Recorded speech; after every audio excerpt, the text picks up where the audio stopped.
nos sages, dans les maximes de nos pères, ont dit une parole très profonde. Et nous devons la saisir et l'accomplir. Hayom Katser, le jour est très court. Amelacha Meruba, le travail est grandiose, multiple. Ve'apo'alim atselim, et les ouvriers sont fainéants, paresseux. Qu'est-ce que nos sages ont voulu nous enseigner? Qu'il faille faire très très vite et gagner le temps. Comme dit le Havot al-Vavot, le devoir des cœurs a dit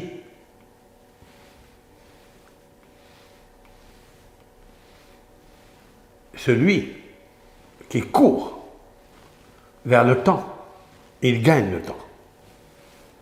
Sinon, il le perd. Autrement dit,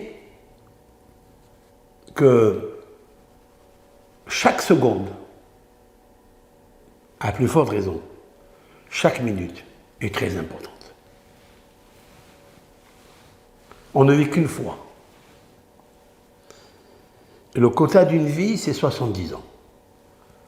Comme l'a posté notre psalmiste, le roi David, dans les psaumes, nos jours sont de 70 années. Si il a du bonus, 80 années. Ce sont la plupart des gens qui vivent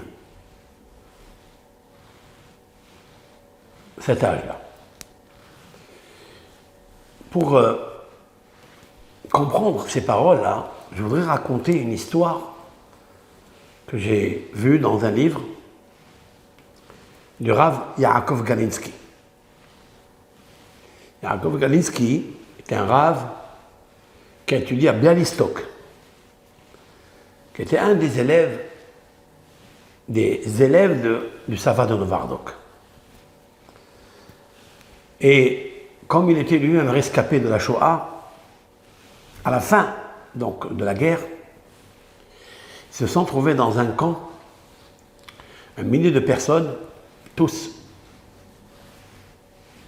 tristes, affamés, assoiffés. Leurs vêtements étaient déchirés, ils marchaient pieds nus. Et le Rav, il marchait et se promenait parmi tous ses camarades qui étaient là. Triste, découragé. Il a perdu toute sa famille.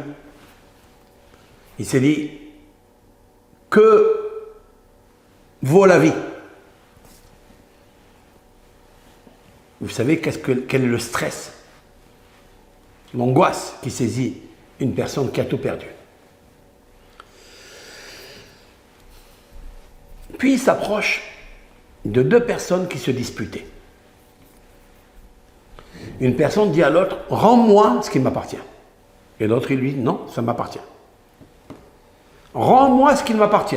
Il dit, non, ça m'appartient. Il s'approche, il dit, qu'est-ce qui se passe? Après une guerre comme celle-là, on se dispute. Est-ce qu'il appartient à quelqu'un, quelque chose dans ce monde? Nous avons vu la preuve. Puis il dit, oui, je vais vous raconter, monsieur le rabbin, je vous raconte quelque chose. Qu'est-ce qu'il y a? Il dit, jusque quelques mois avant ce sauvetage-là, j'ai rencontré une personne qui avait un grand pain dans ses mains. Je lui ai dit, tu peux partager avec moi ce pain? Il lui dit, non, je ne peux pas parce que je ne sais pas combien on va vivre. Si je te donne la moitié, qu'est-ce que moi, j'ai comme garantie que je vais vivre? Au moins, j'ai ce trésor entre mes mains. Ça, c'est la vie. Il lui dit, alors donne-moi le quart du pain. Il lui dit, non, je ne peux pas te le donner. Alors il sort de sa poche une rivière de diamants, un objet très rare qu'il avait reçu ses grands-parents, et qu'il a emporté avec lui quand les Allemands l'ont arraché de chez lui. Il l'a gardé, il dit on ne sait jamais. Si je sors de là, au moins j'ai de quoi me nourrir toute ma vie. Il sort le diamant et lui dit écoute, voilà, je te donne cette rivière de diamants pour la moitié du pain. Et l'autre, il lui dit à quoi elle sert ce beau bijou tant que tu n'as pas la vie? On ne sait pas si on va vivre. Alors il lui dit alors donne-moi un tout petit morceau de pain que je tienne une semaine ou deux. Finalement, il a accepté. Donc, ils ont fait l'échange. 2 semaines après, ils se trouvent les deux dans le camp, en train de se disputer. Il lui dit, rends-moi mon patrimoine, mon joyau. Et l'autre, il lui dit, il m'appartient, tu me l'as vendu. Je t'ai donné le morceau de pain pour ça. Il lui dit, mais ce morceau de pain, il ne vaut pas le diamant. Il dit, c'est vrai, il ne vaut pas le diamant. Mais ton diamant, il ne vaut pas la vie que tu n'avais pas. Si ce n'était pas mon morceau de pain qui t'a fait vivre pendant 2 semaines, tu ne serais pas aujourd'hui ici. Le Rav, il dit, la halakha, la loi, c'est sûr et certain, c'est comme celui qui a acheté le diamant. Parce que c'est vrai, toutes les richesses au monde, devant un four crématoire, ils ne servent à rien. Et le Rav, il prend de cela une grande moralité et il se renforce avec. Il dit, et moi, je me plains. J'ai des questions qui se bousculent dans ma tête.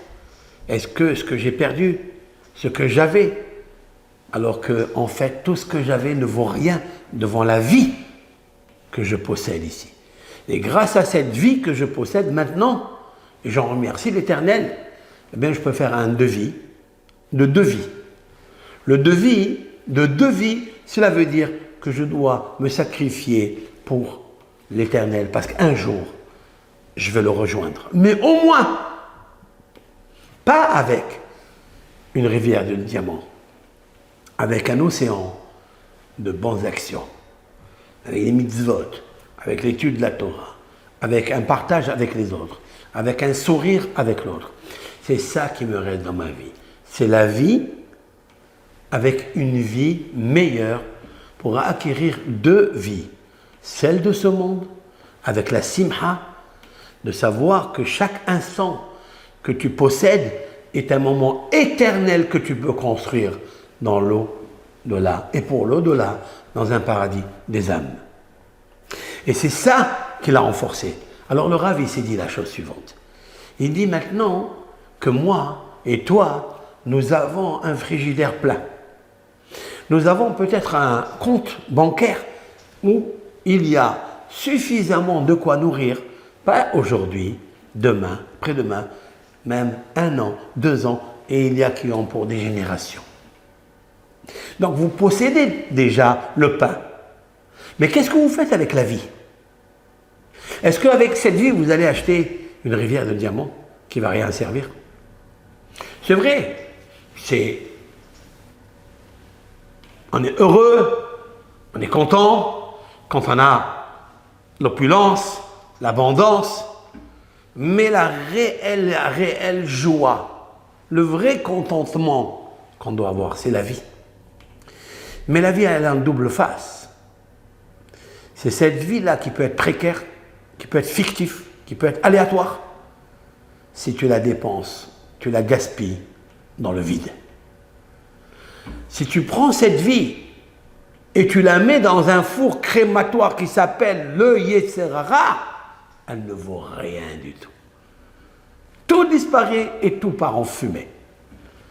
Qu'est-ce que je dois faire en ce moment?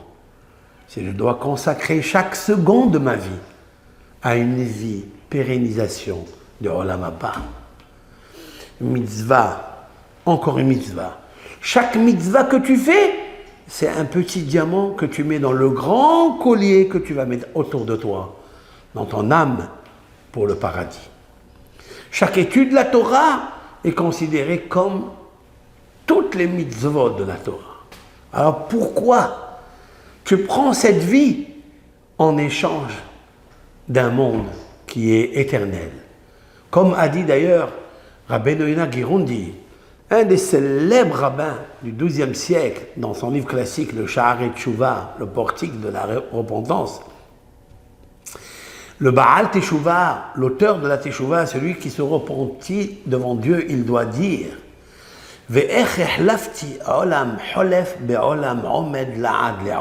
J'explique. Comment j'ai pu échanger un monde passager, hein? Un monde éternel par un monde passager. Comment est-ce possible? Comment j'ai pu vendre les diamants pour une vie qui est extraordinaire? Alors que j'ai du pain, j'ai de la viande, j'ai du poisson, j'ai de quoi vivre 10 ans que Hachem il te donne. Pourquoi maintenant tu ne te consacres pas à créer une vie meilleure, une vie spirituelle, une vie où tu es attaché à ton Créateur, unique Créateur, Hakadosh. À quoi ça ressemble ce que nous sommes? Ça ressemble à celui qui est addict à la cigarette. Il fume, une derrière l'autre, parce qu'il est, addict, il est brûlé de ça. Il est même, j'allais dire, de fumer la cigarette. À quoi ça ressemble? C'est le jour où il n'a pas la cigarette, ou le jour où il n'a pas une allumette pour allumer la cigarette. Une fois qu'il a fini 19 cigarettes du paquet, il rentre sa main, il tire une autre. Maintenant, il n'a pas d'allumette. Il n'a pas d'allumette. Il dit, mais il faut que je fume. C'est impossible. Et il se trouve dans une synagogue. Et là, il a une idée extraordinaire parce qu'il voit derrière une armoire vitrée une bougie qui est allumée. Mais elle est fermée. Le placard, la vitre est fermée. Par contre, il y a une fente où on peut faire passer une feuille de papier pour tirer le feu et allumer sa cigarette. Il cherche un bout de papier, il ne le trouve pas. Qu'est-ce qu'il trouve dans sa poche? 1000 shekels. Un billet de 1000 shekels. Eh bien, comme s'il trouvait un billet de 50 €. Il n'a que ça. Avec ça, il peut acheter encore 50 paquets, je ne sais combien de cigarettes. Qu'est-ce qu'il fait? Il fait rentrer les 50 € entre les fentes. Il allume il prend le feu et il allume sa cigarette avec le billet de 50 €. Et il dit, wow, combien c'est bon, c'est magnifique. Il respire, et il est content, il est heureux.